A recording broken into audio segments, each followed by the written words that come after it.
É uma honra poder estarmos ministrando a palavra do Senhor, mas uma grande responsabilidade sempre, né? O nosso tema, vamos ler todos juntos no 3. 1, 2, 3. Orando e glorificando por 2026. Mais uma vez, orando. Mais uma vez.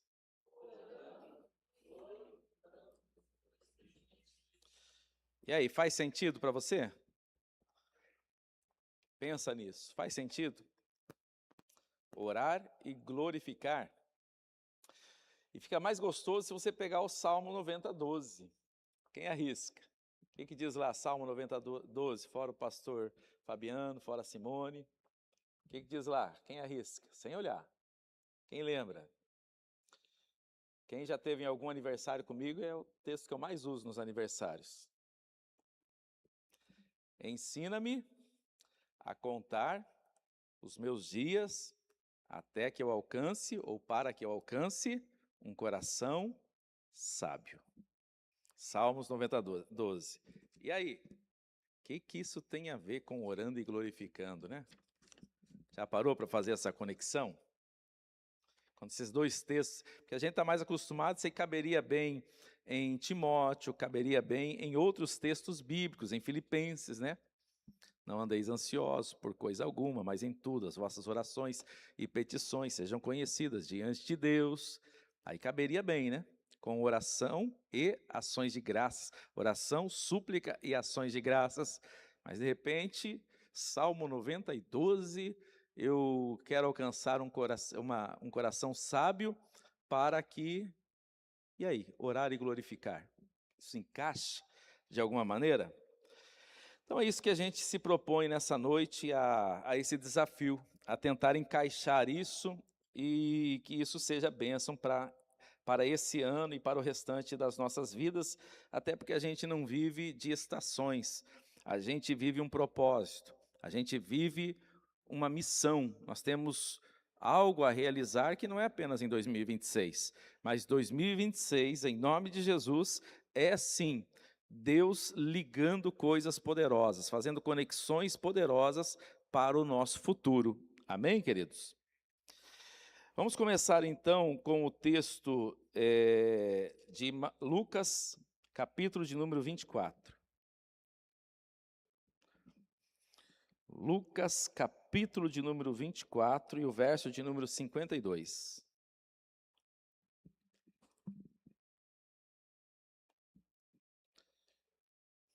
Quem encontrou, diga amém. Uns 3 encontraram.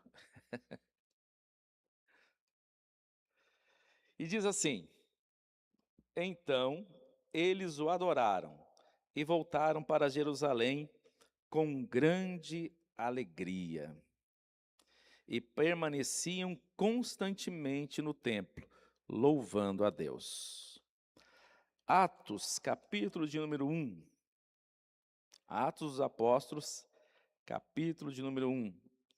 O verso 4 diz: certa ocasião, enquanto comia com eles, deu-lhes esta ordem: não saiam de Jerusalém, mas esperem pela promessa de meu Pai, da qual lhes falei. Pois João batizou com água, mas dentro de poucos dias vocês serão batizados com o Espírito Santo. Verso 8: mas receberão poder quando o Espírito Santo descer sobre vocês, e serão minhas testemunhas em Jerusalém, em toda a Judéia e Samaria e até os confins da terra. Atos capítulo 2, verso de número 13. Alguns, todavia, zombavam deles e diziam: eles beberam vinho demais. Verso 14, então Pedro levantou-se com os 11 e em alta voz dirigiu-se à multidão: homens da Judéia e todos os que vivem em Jerusalém, deixe-me explicar isso. Ouçam com atenção. Estes homens não estão bêbados, como vocês supõem. Ainda são 9 horas da manhã. Ao contrário, Isso é o que foi predito pelo profeta Joel. Nos últimos dias, Deus derramaria, nos últimos dias, diz Deus, derramarei do meu espírito sobre todos os povos. Os seus filhos e as suas filhas profetizarão. Os jovens terão visões. Os velhos terão sonhos. Sobre os meus servos e as minhas servas derramarei do meu espírito naqueles dias, e eles profetizarão. Mostrarei maravilhas em cima, no céu, sinais embaixo, na terra, sangue, fogo e nuvens de fumaça. O sol se tornará em trevas e a lua em sangue, antes que venha o grande e glorioso dia do Senhor. E todo aquele que invocar o nome do Senhor será salvo. Amém, queridos?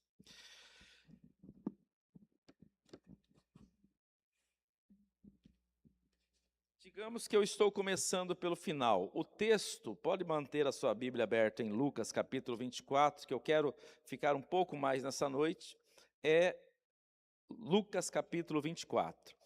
No entanto, nós vamos fazer uma rápida introdução, lembrando desses últimos acontecimentos. O primeiro deles que lemos em Lucas capítulo 24 é a ascensão de Jesus. Jesus voltando para o céu, ele ressuscitou, ele reúne os discípulos, disse para eles ficarem em Jerusalém, que havia uma promessa ainda para se cumprir, e eles então estão caminhando com Jesus, e Jesus agora ele sobe, ele é assunto ao céu, palavra boa, né? Foi o momento da ascensão de Jesus, onde ele foi flutuando, voando, como a gente puder imaginar. Essa foi a última visão dos discípulos de Jesus. E então eles adoraram e voltaram para Jerusalém com alegria. Então aqui se cumpre, e o coração deles está em adoração, em glorificação, e eles estão cheios de alegria. E a Bíblia ainda diz que eles permaneciam constantemente no templo e louvando a Deus. Lembremos que a maior promessa da humanidade se chama Jesus. Jesus é o centro da história. Jesus é a razão e o motivo da história. A existência diz respeito a Jesus. Tudo que foi criado e tudo que foi feito, tudo isso está apontando para Jesus.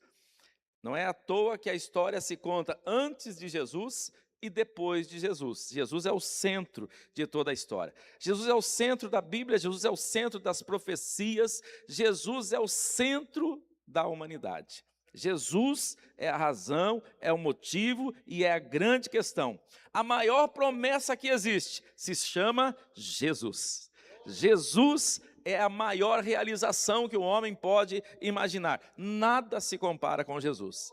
Então, a primeira equação que eu preciso resolver na minha vida é entender o significado de Jesus. Porque para alguns ele foi um grande homem, para outros ele foi um grande profeta, para outros ele é um grande exemplo, para outros é um personagem, para outros é um personagem histórico. Cada um coloca Jesus em algum lugar, mas para nós que estamos aqui, e para mim, eu posso dizer, ele é o Salvador do mundo, ele é o meu Senhor, ele é aquele que havia de vir, o Messias, que veio, morreu e ressuscitou, e logo, logo voltará para buscar a sua igreja. Se você crê dessa maneira, levante a sua mão, dê um glória a esse Deus, porque Ele merece.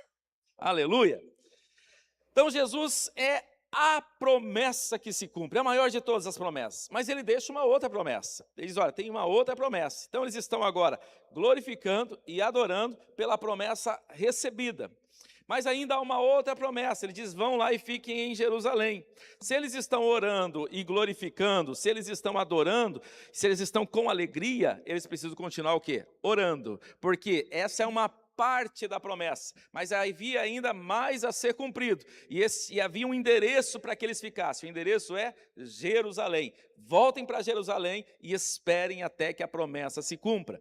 E nós vimos no capítulo 2 o reforço da promessa novamente, dizendo para eles ficarem em Jerusalém e depois o cumprimento da promessa. E no cumprimento da promessa, aqueles que deveriam receber a promessa estavam olhando a promessa acontecendo e estavam zombando e dizendo: esses homens estão bêbados. E então Pedro, com ousadia, se coloca de pé e diz: não é bebida alcoólica, não tem ninguém bêbado, é a promessa que se cumpriu, aleluia. Eles ficaram buscando até que a promessa se cumprisse, e a promessa se cumpriu. Então, rapidamente, o que nós podemos dizer é que em meio à adoração e em meio a um povo posicionado em oração, Deus vai cumprindo as suas promessas e a gente vai vivendo o plano de Deus, aquilo que Ele tem na nossa vida. A melhor posição que a gente pode viver nessa terra, queridos, é glorificando e orando, orando e glorificando, orando e glorificando. E o Senhor vai construindo, vai realizando as suas promessas e cumprindo tudo que Ele tem na nossa vida. Você crê nessa maneira? Você pode dizer amém? Amém, é assim seja, eu creio, eu recebo em nome de Jesus. No entanto, queridos, eu queria voltar agora com vocês para o capítulo de número 24. No capítulo 24, especialmente de Lucas, do verso de número 13 ao verso de número 35, há uma passagem singular no meio de tudo isso. E eu gostaria de usar ela como talvez o desafio para você para 2026. Quantos sabem que Deus é fiel aí? Dá um sinal aí com a sua mão aí, dá um glória a Deus. Quantos sabem que Ele cumpre aquilo que Ele prometeu? Dá um glória a Deus aí. E quantos sabem que Ele é poderoso para fazer? Ele não é poderoso apenas, Ele é todo poderoso. Levanta a sua mão e dá um glória a Deus. Você crê dessa maneira? Ele é, Ele pode e Ele tem todo o poder. Não é que Ele tem algum poder, Ele tem todo o poder, Ele é onipotente.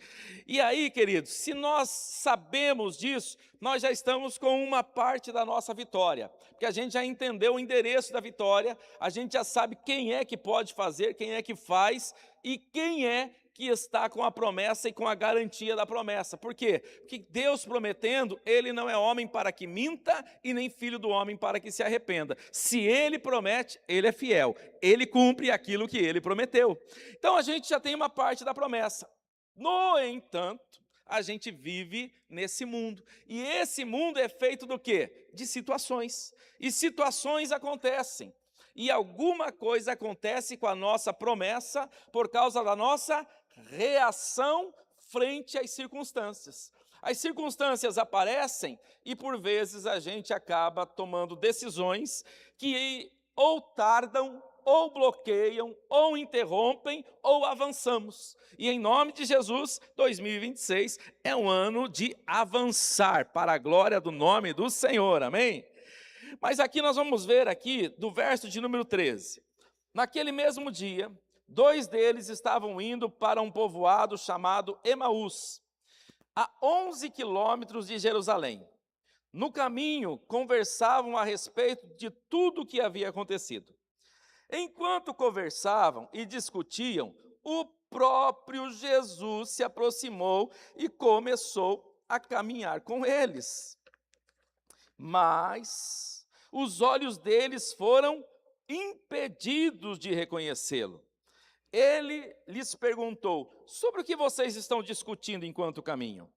Eles pararam com os rostos entristecidos. Um deles, chamado Cleopas, perguntou-lhe: você é o único visitante em Jerusalém que não sabe das coisas que ali aconteceram nesses dias?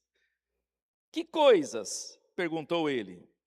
O que aconteceu com Jesus de Nazaré? Responderam eles. Ele era um profeta poderoso em palavras, em obras, diante de Deus e diante de todo o povo.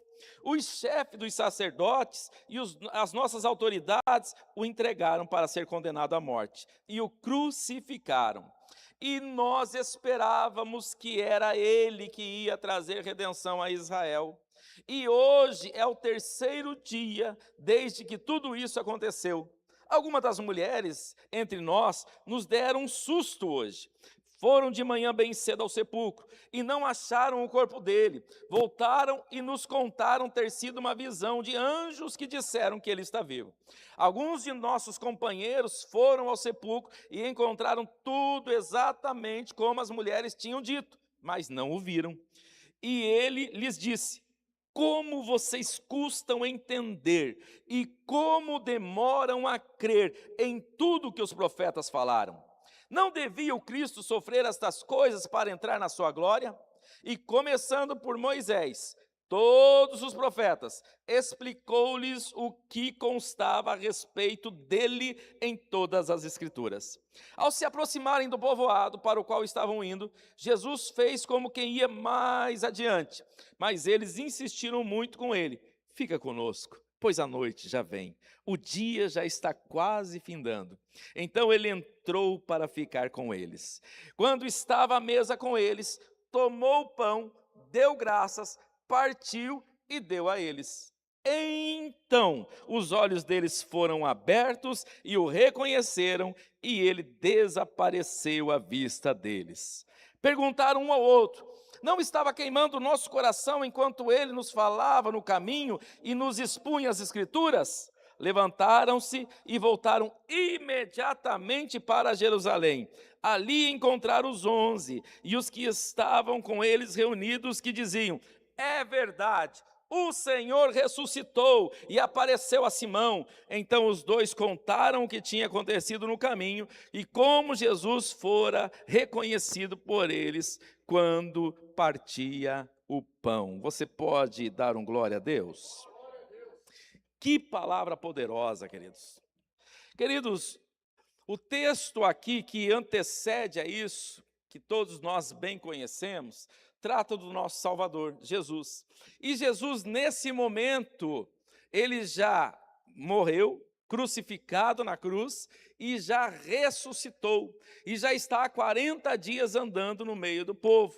E então, no meio desses 40 dias, eu não sei exatamente qual é, em que momento que Jesus aparece, se é uma semana, 2 semanas, 3 semanas, se já fazem 10 dias, mas dá a entender o texto aqui que são 3, 4 dias, talvez uma semana no máximo que isso está acontecendo. E nesse interim, algumas questões aqui ficam claras que ele já ressuscitou. E 2 discípulos agora estão indo no caminho de Emaús. Eles estão saindo de Jerusalém e indo para Emaús. E eles estão pensando consigo o que foi que aconteceu, estão conversando sobre isso, não estão entendendo nada. A gente tinha uma esperança, a gente tinha uma meta, a gente tinha um objetivo, a gente tinha um planejamento de vida, e agora parece que a canoa furou. Parece que agora deu tudo errado. O que a gente tinha planejado deu errado. E agora? O que a gente faz? E no meio da conversa deles aparece quem, queridos? Jesus. Que coisa maravilhosa. Você imagina isso, queridos? De repente eu e você, vivendo a nossa vida, e às vezes questionando por quê. Por que eu estou passando por isso? O que está acontecendo? Por que eu estou passando esse momento tão difícil? E de repente o próprio Jesus chega perto de você e diz: o que está acontecendo? O que está acontecendo com você? O que está acontecendo com sua vida? O que você está sentindo? O que você está passando? E isso seria lindo e maravilhoso, né? Ouvir Jesus dizendo, pense numa situação difícil e de repente Jesus se apresentando a você. Só que pense da seguinte maneira: alguém chega, esse alguém você não consegue discernir que é Jesus. Você pensa que quem sabe é uma pessoa qualquer, que está à beira do caminho também, caminhando, e que vem te perguntar alguma coisa. Mas o que esses discípulos, e nós estamos falando de discípulos, nós não estamos falando de qualquer pessoa, gente que caminhou com Jesus, não viu que era ele, queridos. Gente que esteve com Jesus, que comeu com Jesus, foi ensinado por Jesus, mas no momento eles não viram que era Jesus. Se discípulos tão próximos de Jesus não reconheceram Jesus, será que nós reconhecemos Jesus todas as vezes que Ele se apresenta a nós? Todas as vezes que no momento de um furacão, de uma tempestade, de um momento de deserto, no momento difícil, de repente chega uma mão amiga, de repente chega alguém para ajudar. Você tem reconhecido que é a mão do Senhor, que é o próprio Deus que está ali? Ou às vezes estamos como esses dois homens, que eles não só não reconhecem quem era Jesus, como ainda tiram ele como uma pessoa que não sabe de nada. Diz: você não sabe de nada, você é estrangeiro, você não está aqui, você não conhece o que está acontecendo. E então é a partir disso que vai acontecer toda essa narrativa. O texto ele é bem conhecido, e aí em cima daquilo que nós falamos em Salmos capítulo 90 e o verso 12, acho que está acabando aqui, está vermelho, que o texto diz para nós: ensina-nos a contar os nossos dias, de maneira que a gente alcance coração sábio. Eu vou fazer a minha tradução deste versículo para nós aqui nessa noite. A minha tradução é: vivendo e aprendendo a viver. Vivendo e aprendendo a viver, eu acho que é a única maneira de a gente, de fato, aprender uma lição. A gente, às vezes, até na escola, os pais, as pessoas, né, a gente mesmo, tenta passar para as pessoas uma...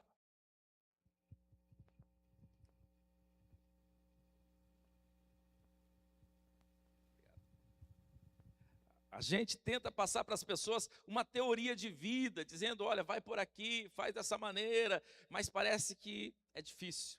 É difícil a gente dizer para alguém: não faça isso, vai dar errado. E a pessoa muitas vezes tem que viver aquilo para daí ela adquirir uma sabedoria e muitas vezes batendo a cara. Ou no mínimo colocando em prática. Se ela ouvir e colocar em prática, ela vai ter a experiência, vai dizer: esse negócio funciona. Ou às vezes ela vai aprender batendo a cara. Deu a dica, a pessoa não aceitou a dica, ela bate a cara e depois lá na frente diz: estava certo, eu devia ter feito daquele outro jeito. Então é vivendo e aprendendo a viver. E é o que a gente aprende agora com esses discípulos. Porque, querido, se tem um povo que estava preparado para o Messias, se tem um povo que estava preparado para Jesus, esse povo são os israelitas. Era a esperança da vida deles, era o sonho deles, era que o Messias viesse, que Jesus viesse. Mas Jesus veio, e o que mais a gente percebe é o que ele já diz já em João capítulo 1.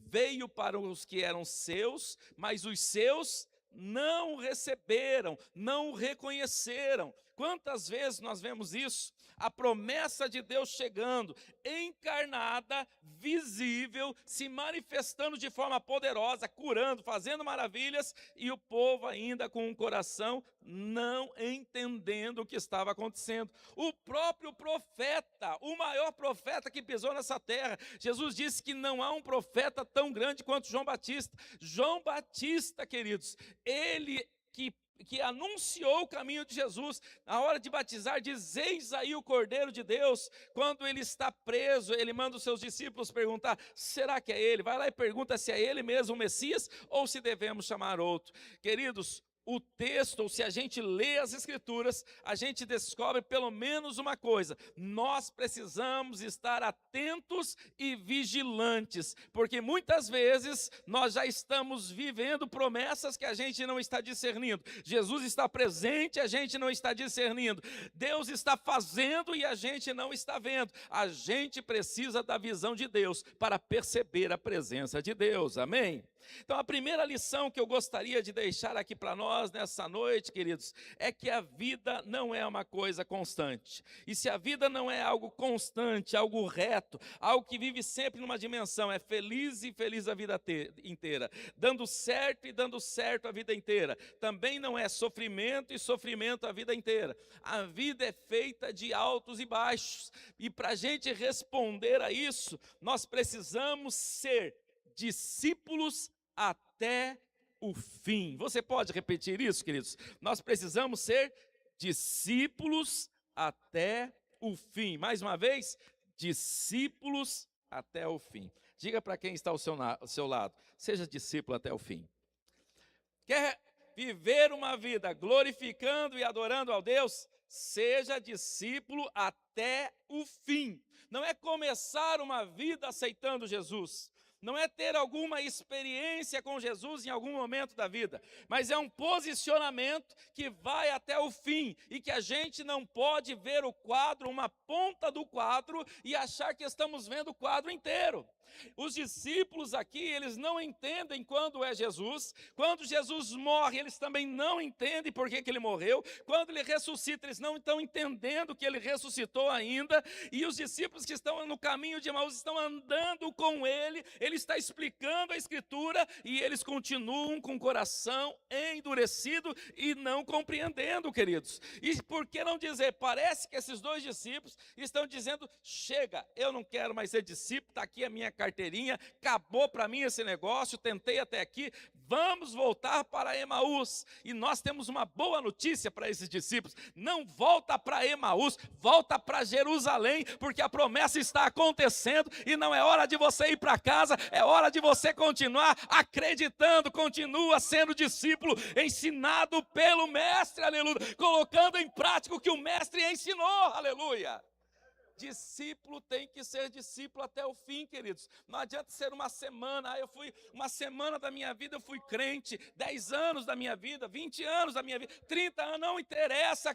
É até o fim. E não seja precipitado achando que você já viu tudo ou já entende tudo. E até você que está, quem sabe, perdido no meio do que você está vivendo, tem uma palavra de Deus fiel sobre a sua vida. E Ele é verdadeiro, Ele é poderoso, como nós dissemos aqui no começo, para cumprir aquilo que ele prometeu, aleluia. Os discípulos, de repente, não conseguem fechar a história, faz a conta e fala, peraí, esse homem cura, esse homem fez coisas poderosas, fez coisas maravilhosas, mas ele morreu. Então a conta não fecha na cabeça deles. Só que eles esqueceram que o mesmo Jesus, não por poucas vezes falou, está chegando a minha hora, e eu vou morrer, e ao terceiro dia eu vou ressuscitar.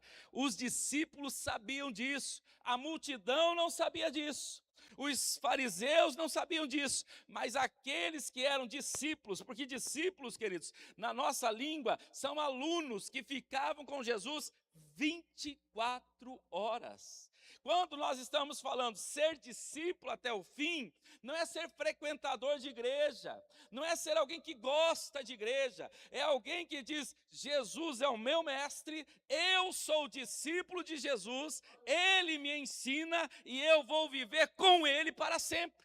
E nós não estamos falando aqui para ser discípulo da igreja, nós não estamos aqui falando para ser discípulo de alguém, nós estamos falando aqui que nós devemos ser discípulos de Jesus, queridos. Viver como Ele viveu, ouvir o que Ele ensinou, praticar aquilo que Ele mandou, e não fazer isso por temporada, mas fazer isso de forma constante, com fé e até o fim, constante, com fé e até o fim, constante, com fé e até o fim.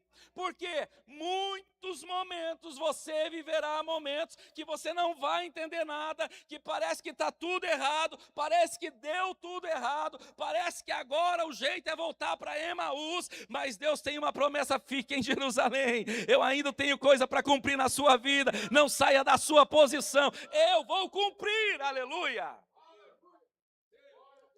Em primeiro lugar, queridos, seja discípulo até o fim.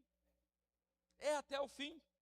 Aquele que perseverar até o fim, será salvo.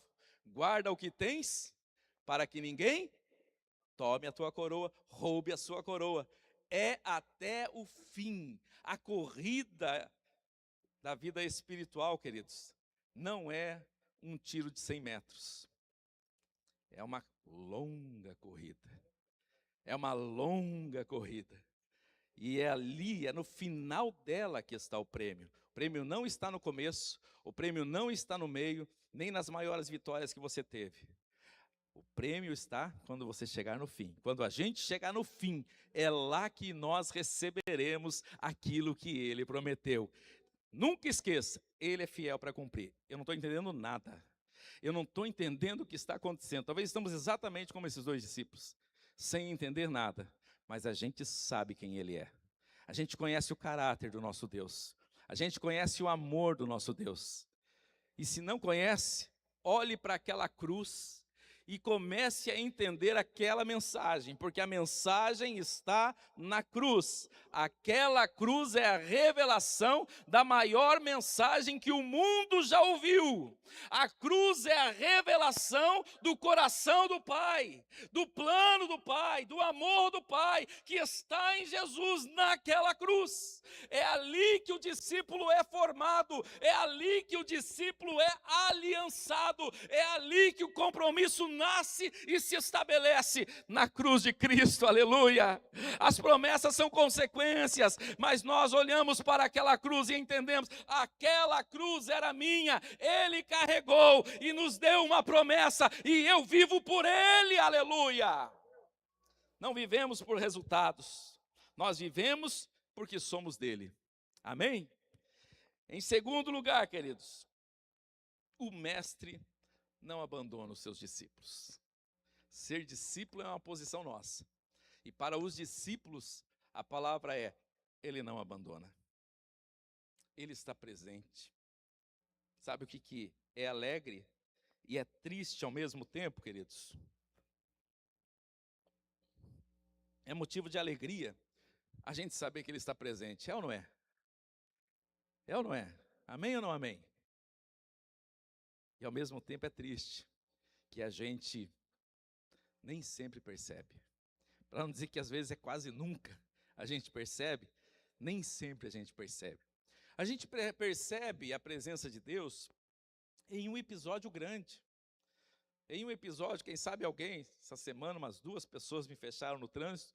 Uma delas, o carro entrou direto na minha frente, assim, quando eu vi, eu joguei o volante para lá, e aí você dá um glória a Deus, fala, Deus está presente. Mas sabe aqueles outros 5 dias da semana que nenhum carro passou na minha frente? Era a presença dele também. A gente percebe Deus numa situação mais grave, mas a gente não percebe o Deus que vive 24 horas. E esses discípulos estão num nível, queridos, de preocupação que cega o próprio Jesus estar com eles. E eu poderia dizer que as nossas preocupações e inquietudes, elas atrapalham a nossa visão espiritual. Elas atrapalham a gente perceber uma presença, nesse caso aqui, era uma presença tangível, era uma presença visível, era audível, mas eles não conseguiam ver, e o texto deixa claro que a tristeza do coração deles faz isso, que as indagações deles fazem isso. E a gente às vezes quer tanto saber o resultado final, e a gente não consegue entender por que eu estou passando por isso, por que meu filho está passando por isso, por que minha esposa está passando por isso, por que meu marido está passando por isso, por que a situação está desse jeito, e a gente quer tanto saber o porquê, que a gente não consegue ver o que está acontecendo. E o que está acontecendo? Tem um Deus nos carregando no colo. Tem um Deus presente que se apresenta, chega junto e pergunta o que está acontecendo. Conta para mim o que está acontecendo. E a gente é perito em problema, é ou não é? Se tem uma coisa que a gente é PhD, que a gente tem doutorado, é em problema.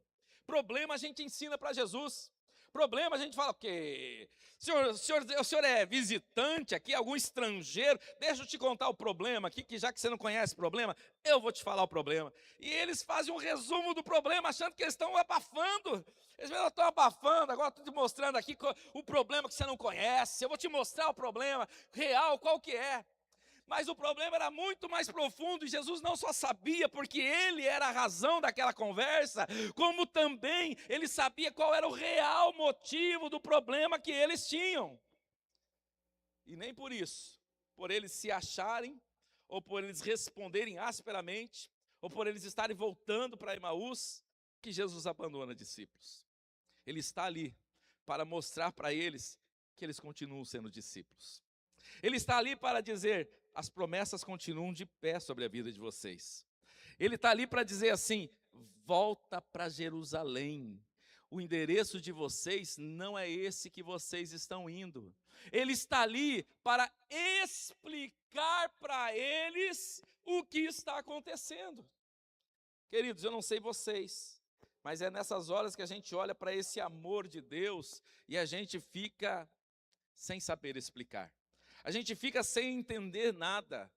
Porque vamos e convenhamos, imagine se fosse eu e você, fazendo tudo que Jesus fez, passando por tudo que Jesus passou, e ainda a pessoa está com o coração endurecido e não quer entender o que está acontecendo. Não dá vontade de falar assim, deixa para lá esse negócio, já fiz tudo que tinha que fazer, já tentei tudo que tinha que tentar, já expliquei tudo que tinha que explicar, viveram 3 dias ao meu lado, 24 horas explicando, avisei não sei quantas vezes, e eles continuam sem entender nada, chega. E o próprio Jesus fala sobre isso, no verso de número 25 ele diz, como vocês custam a entender e demoram a crer em tudo que os profetas falaram. E olha que coisa maravilhosa. Aí ele começa a explicar através, verso 27, começa a explicar de Moisés e os profetas. Ele faz ali um seminário, agora rapidinho com eles, das Escrituras. Que coisa maravilhosa, que paciência desse Deus, que amor desse Deus, que cuidado desse Deus. Deus não abandona os seus discípulos. Eu não sei aonde você está, eu não sei como você está, em que crise você está, se você está precisando de respostas de Deus, se você não está entendendo nada, eu quero te dizer aqui nesta noite, você continua sendo discípulo. E não para por aí o que Deus tem para o seu coração. Você continua sendo discípulo e Ele continua sendo seu mestre. Ele continua cuidando de você. E Ele vai, no final você vai entender. O que você não está entendendo hoje, até o final você vai entender para a glória do nome de Deus. Amém, queridos? Então você pode dizer para quem está ao seu lado aí, o mestre não te abandona, você é discípulo. Diga aí para quem está ao seu lado, o mestre não te abandona, você é discípulo. Você é discípulo, ele não abandona discípulos. Em terceiro lugar, queridos, as promessas de Deus estão se cumprindo, mesmo que você não esteja percebendo. As promessas de Deus estão se cumprindo, não é que vão se cumprir, já estão se cumprindo. Você pode não entender o que está passando, mas se você tem promessa, elas já começaram a acontecer na sua vida. A gente que tem uma visão míope, e a gente só consegue entender a promessa lá no final, no cumprimento dela. Mas a gente se esquece, por exemplo, que Jesus nasceu, que Jesus cresceu, que Jesus andou 30 anos por ali. Então a promessa já estava no meio deles, há mais de 33 anos, vivendo no meio deles. As coisas já estavam acontecendo. Não aconteceu na noite passada, não aconteceu somente na ressurreição. A ressurreição é mais promessa acontecendo. Mas ele já foi gerado há 30 anos atrás, 33 nesse caso aqui, e eles ainda estavam, muitos deles esperando o Messias. Inclusive tem muitos israelitas ainda esperando até hoje o nascimento do Messias.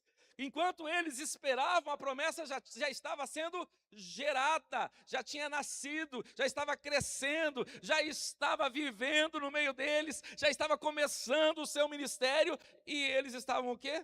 Esperando a promessa, tentando ver quando que a promessa de Deus vai se cumprir.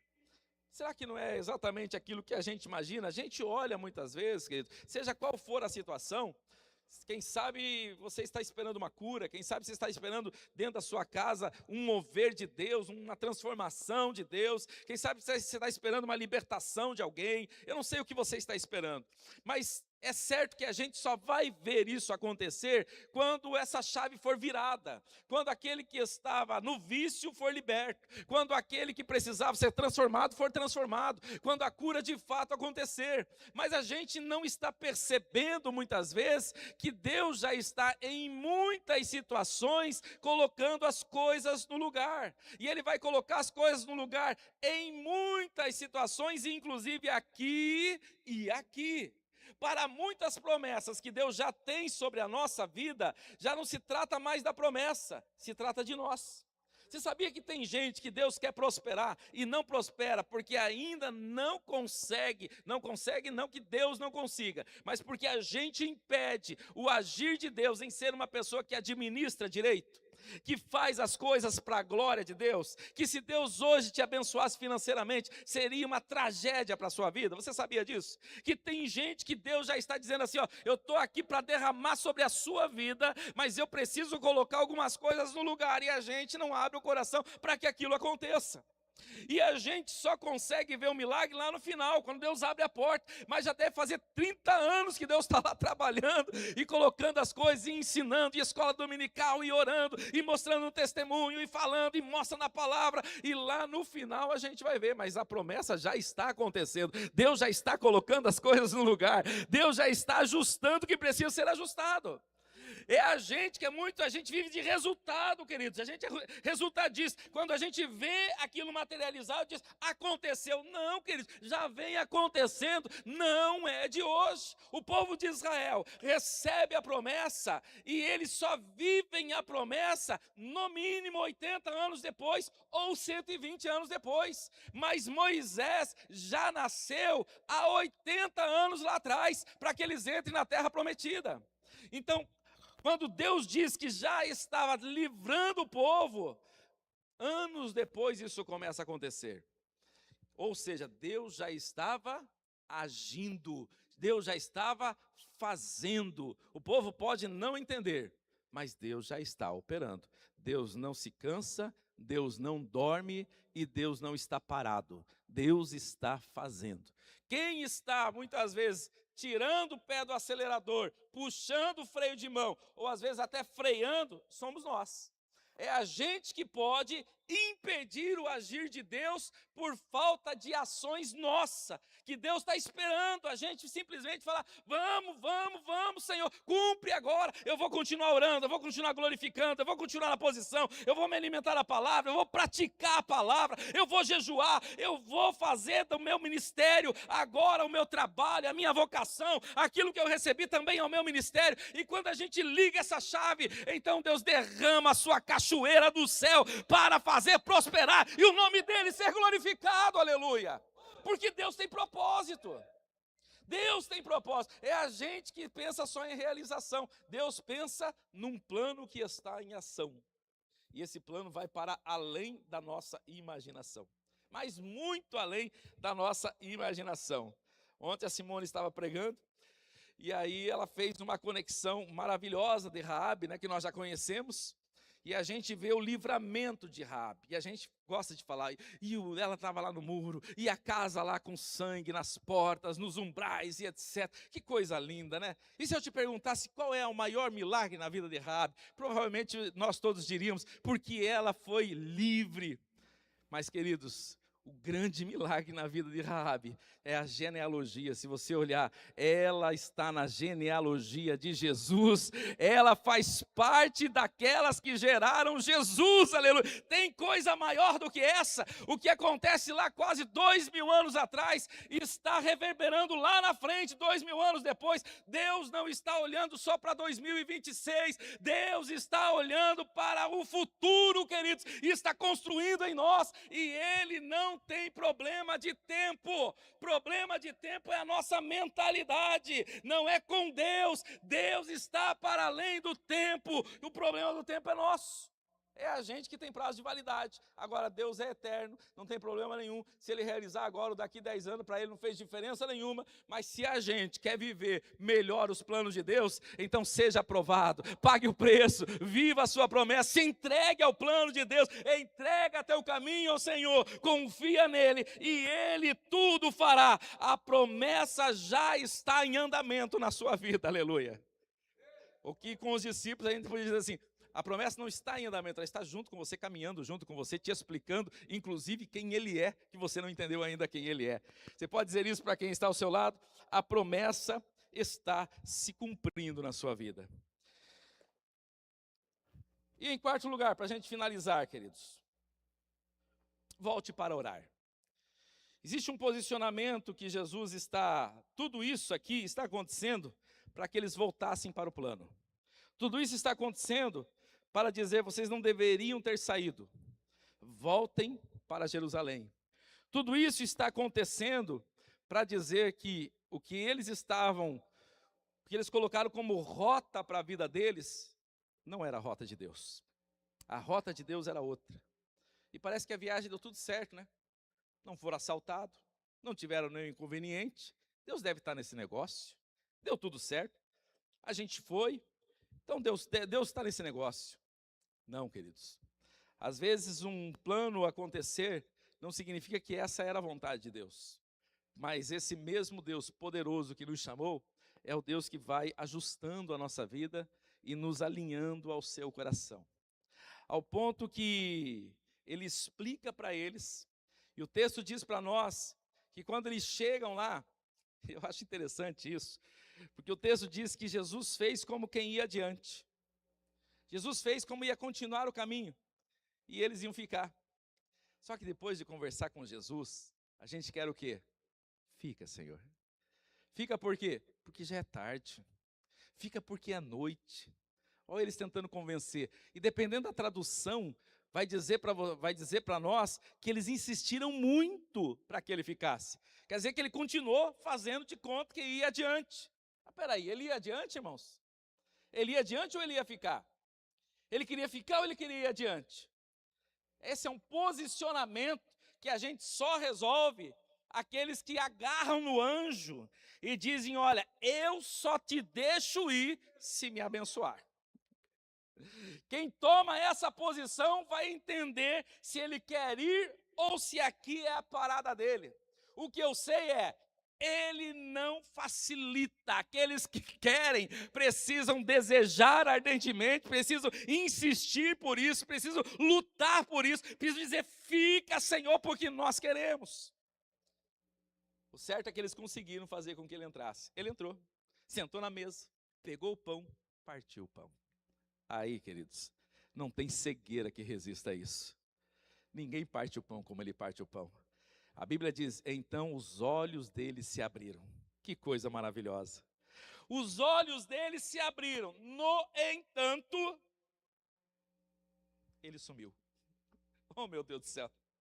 Que coisa tremenda. Ele estava ali até agora. Quando o olho se abre, quando eles percebem quem ele é, ele, sumiu. Ele não está mais ali. E aí aparece uma nova informação no texto. E essa informação, ela é gloriosa e perigosa. Ela é gloriosa porque diz, porventura quanto ele falava, não ardia o nosso coração? Isso é glorioso, amém ou não amém? Só que ela é perigosa.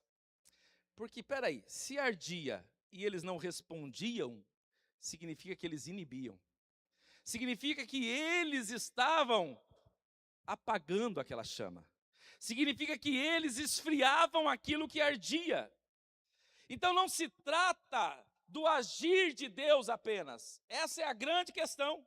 No entanto, nós podemos piorar a situação simplesmente não deixando fluir, não nos envolvendo com esse fervor que está dentro de nós, com essa chama que está acesa dentro de nós, e a gente muitas vezes sufocando, apagando e não dando lugar. É possível, o texto está dizendo isso para nós. Porventura não ardia o nosso coração? Um olha para o outro, ardia. Que coisa maravilhosa. Vocês lembram por que eles não queriam que Jesus saísse? Porque era noite, tinha perigo na estrada. Mas isso só acontece em gente que não está dando lugar ao Espírito Santo. Porque quando eles entenderam que era Deus e era a presença de Deus, o texto diz que na mesma hora, eles saíram de volta para Jerusalém, enfrentaram noite, enfrentaram perigo, enfrentaram o que fosse para voltar para a posição, para estar aonde deveriam estar, porque agora eles sabiam que o plano não só estava em ação, que Jesus não só estava com ele, e que tudo estava de pé, mas que aquela chama estava acesa, e que havia mais de Deus para eles viverem, havia mais de Deus para eles experimentarem, aleluia. Vamos se colocar em pé, queridos. E o que é esse mais de Deus? Esse mais de Deus é, fiquem em Jerusalém, até que vocês sejam revestidos de poder. Fiquem em Jerusalém, porque tem mais promessa. Fiquem em Jerusalém, porque eu vou cumprir tudo aquilo que eu prometi. O que vocês viveram até aqui é uma parte, mas há mais coisas de Deus para serem reveladas e para você viver. E isso acontece, se nós voltarmos no texto, se nós passarmos um pouco mais pelo texto, nós vamos ver que eles iam e oravam e buscavam e clamavam até que a promessa se cumprisse. Precisamos viver tudo aquilo que Deus tem na nossa vida, amém? E 2026 é esse ano. O clamor da igreja para 2026, o tema da igreja é presença de Deus. E se tem uma coisa, queridos, que resolve tudo, é a presença de Deus. A presença de Deus, ela tira o medo da noite, tira o medo dos bandidos, tira as inseguranças e nos faz a gente voltar para a posição. Bênçãos são boas? São boas. Promessas se cumprindo são boas. Mas não tem coisa melhor do que a presença dEle. A presença dEle é plenitude, queridos. A presença de Deus. Eu não sei o que você quer quando você chegar no céu. Qual é a sua primeira expectativa? A minha é vê-lo como Ele é. Para mim, lá tem ouro, tudo é lindo. Mas minha mente ela é tão pobre em conseguir imaginá-lo. Eu sei que esse momento será para mim o maior, vê-lo como Ele é. E aí, queridos, eu não tenho nenhum texto para dizer isso, mas pela fé todos nós acreditamos que vai chegar o momento de dar um abraço nele. Imagine abraçar a Deus. Imagine chegar. É Ele, a fonte de todas as coisas. Não é que Ele tem, é que Ele é. E é nisso que a gente precisa estar fundamentado. Ele tem promessas e não são poucas para a gente viver. Mas essas promessas têm como base Ele. Ele é a base de toda a promessa. Qualquer grande promessa nessa terra, perto dele, é uma faísca, queridos. Mas uma faísca praticamente apagada. Eu não sei quais são os seus projetos para 2026. Eu não sei o que você tem colocado no papel para 2026. Mas eu quero acreditar que com o clamor da igreja, o nosso primeiro objetivo, o que há de mais alto na nossa lista, é mais da presença de Deus. Esse é o ano de nós nos aproximarmos mais, é o ano de mais intimidade, é o ano de mais comunhão, é o ano de a gente reconhecer Ele no caminho, é o ano de a gente sentar à mesa com Ele, de a gente partir o pão com Ele, de a gente se alimentar com Ele, de a gente reconhecer Ele, de a gente glorificar Ele. É o ano de a gente colocar as coisas no lugar em Jerusalém, buscando a presença dEle. É ano de orar, é ano de acreditar. Quem sabe eu estou falando nessa noite com discípulos que estão no caminho de Emaús. O caminho de Emaús é quando você viveu grandes coisas com Deus, mas tem alguma coisa aqui dentro em conflito. Tem alguma coisa aqui dentro que está em choque, tem alguma coisa aqui dentro que está atrapalhando, você já não tem mais a mesma fé, você já não tem mais o mesmo desejo, você não tem mais o mesmo amor, você não tem mais a mesma vontade, o teu coração não arde como ardia, os teus olhos não brilham como brilhavam, os teus ouvidos já não têm mais a mesma sede, a mesma vontade que você tinha há tempos atrás. Esse é o ano de acender a chama, de voltar a ter sede, de voltar a ter fome. Este é o ano do clamor, esse é o ano da busca, esse é o ano do posicionamento. Aleluia.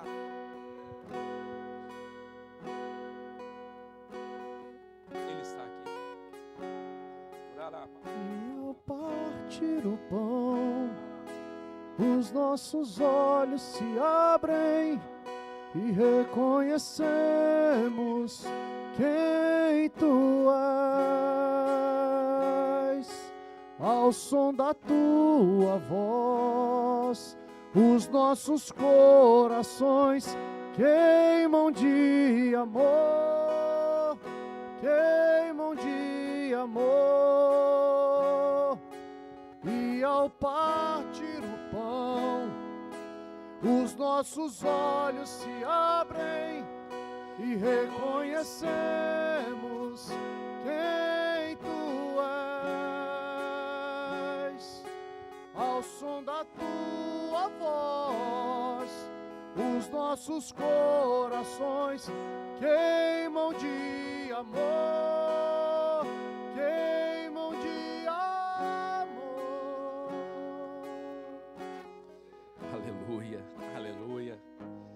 Eu quero te convidar a isso. Viver e aprender tudo aquilo que Deus tem.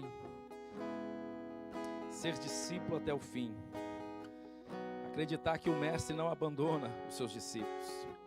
Entender que as promessas estão se cumprindo. E voltar ao posicionamento de oração. Não vou orar agora para uma bênção material. Eu quero orar neste momento por vida espiritual. Se você quer mais de Deus para 2026, dê um passo de fé e saia do seu lugar.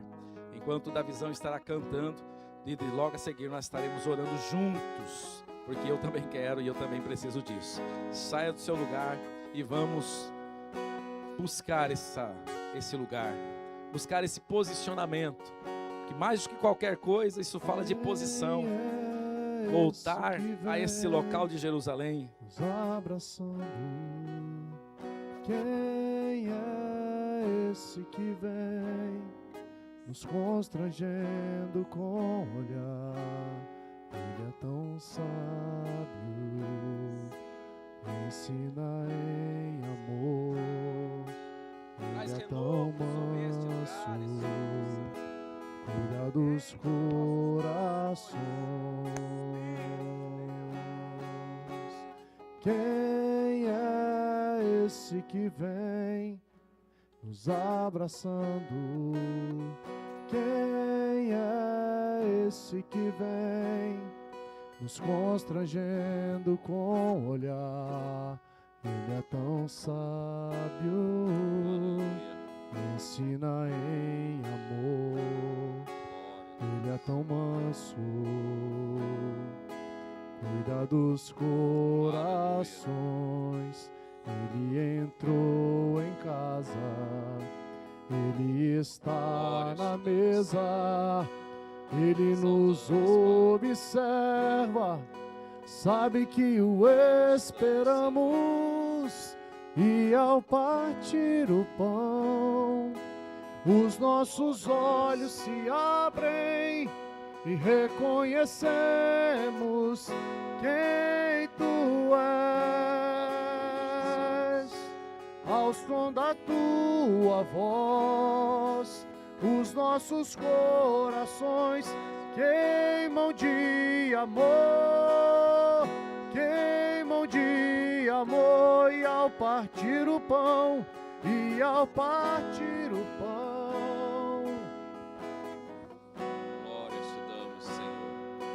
reconhecemos quem Tu és. Ao som da Tua voz, Aleluia. os nossos corações queimam de amor. Amém. Glória a Deus. Quando o pastor Cláudio Miller estava ministrando, pregando, veio no meu coração o texto lá de Marcos, capítulo 5, quando Jesus vai até a terra dos Gesarenos, e ali ele expulsa aquela legião de demônios daquela pessoa endemoniada que atormentava tanta cidade. E houve aquele reboliço todo na cidade, e o povo daquela cidade falou: saia daqui, Jesus, saia da nossa terra. E aí, linkando com os dois discípulos, né, de Emaús, parece que a situação é bem parecida no sentido de não reconhecer Jesus. Tanto o povo dos Gesarenos não reconheceram por ignorância, estupidez, e os dois discípulos por falta de sensibilidade. Às vezes Jesus está na nossa casa e nós não temos a sensibilidade de perceber a presença do Senhor Jesus.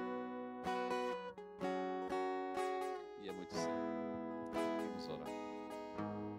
Te exaltamos, Senhor, e queremos colocar diante do Senhor os que estão aqui à frente, os que estão no banco, e que nós queremos pedir sensibilidade espiritual. Nos dê um ouvido para ouvir a Tua voz, olhos abertos, Senhor. Abre os nossos olhos, tira as escamas, Senhor. Tira aquilo que impede de ver ao Senhor nitidamente, de perceber a Tua presença, Senhor, de saber que o Senhor está ao nosso lado, é o Emmanuel, ó Deus, de ter a sensibilidade, ó Deus, de saber que o Senhor está sentado à mesa conosco, está dentro da nossa casa, E, Pai, a gente às vezes não percebemos a Tua presença gloriosa, às vezes nós perdemos a oportunidade de um grande momento transformador da presença gloriosa na nossa casa, no nosso lar, Pai. E assim, quando nossos olhos se abrem, meu Deus, o Senhor já não está ali presente.